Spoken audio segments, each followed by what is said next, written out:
पाकिस्तान से ज़्यादा चुनौती जो है आतंकवाद का, चीन से जो है सीमा पे वो दबाव डालना चाहते हैं। कुछ और भी देश जो हमारे हित के खिलाफ कहीं हम पे दबाव डालते हैं कि हम झुक जाएं, हम दब जाएं, हम उनकी बात मानें। हर देश की अपनी पहचान भी होती है, पर उसके अलावा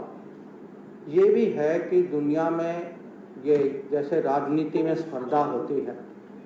अंतर्राष्ट्रीय स्तर में भी स्पर्धा होती है कि हर देश जो है दूसरे के साथ आपका दोस्त भी कहीं ना कहीं आपके साथ compete करता है। और इस कंपटीशन में क्या होता है कि कभी दबाव आते हैं, कभी लोग जो हैं आपका कहीं अपने फायदे के लिए ऐसी चीज़ें करते हैं, ऐसी नीति अपनाते हैं। तो मैं कहूँगा विकसित भारत के लिए हिम्मत भी चाहिए, साहस भी चाहिए, और अगर हम आगे बढ़ना है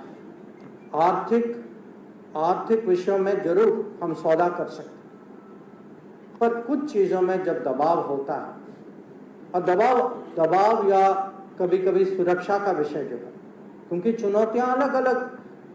अब पाकिस्तान से ज़्यादा चुनौती जो है आतंकवाद का,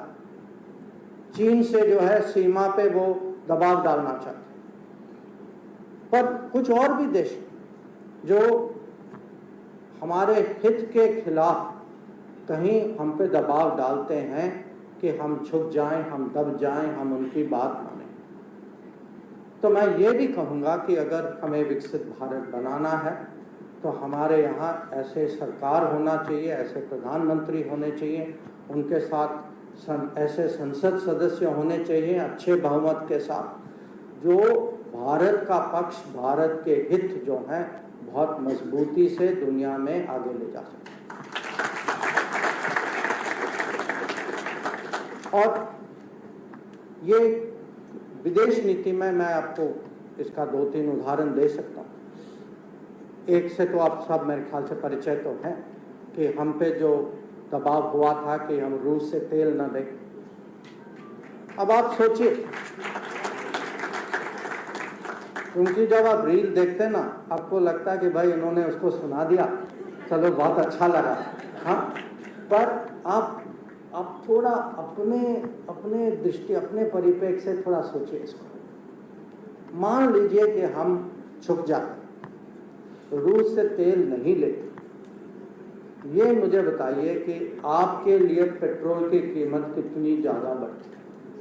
कम से कम 20 रुपए ज़्यादा 1 लीटर के लिए आते थे, कम से कम। और ऐसे आएंगे और चुनौती। आज भी एक बहुत बड़ा संकट है कि क्योंकि जो इजराइल गाजा में जो लड़ाई जो हो रही है ना, ये लड़ाई अब फैल चुकी है। इसके कारण जो हमारे पश्चिम की ओर से जो समुंदर में जो हमारी जो व्यापार जो जहाज ले जाते हैं, उन पे हमला हो रहा है,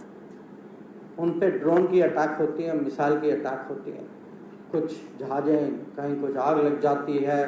कुछ वो जो वहाँ के जो समुंदर डकैत जो होते हैं, पायरेट्स जो होते हैं, वो जहाज़ों का अपहरण कर लेते हैं। तो आज जो है, आज भारत की नौसेना ने 20 जहाज भेजे हैं, वो पिछले 3 साल से वहाँ ड्यूटी कर रहे हैं। वो हमारे लिए भी कर रहे हैं, पूरी दुनिया के मानवता के लिए भी कर रहे हैं कि अगर किसी देश का महत्वपूर्ण योगदान है कि ट्रेड को कैसे संभालना, और जो अरेबियन सी और रेड सी में जो है वहाँ ये समुंदर डकैती जो है इसको कैसे कंट्रोल में रखना, और जो हमले जो हो रहे हैं, ये ड्रोन्स और मिसाइल के हमले जो हो रहे हैं, इसको कैसा रोकना, ये हम लोगों ने एक बहुत बड़ा यहाँ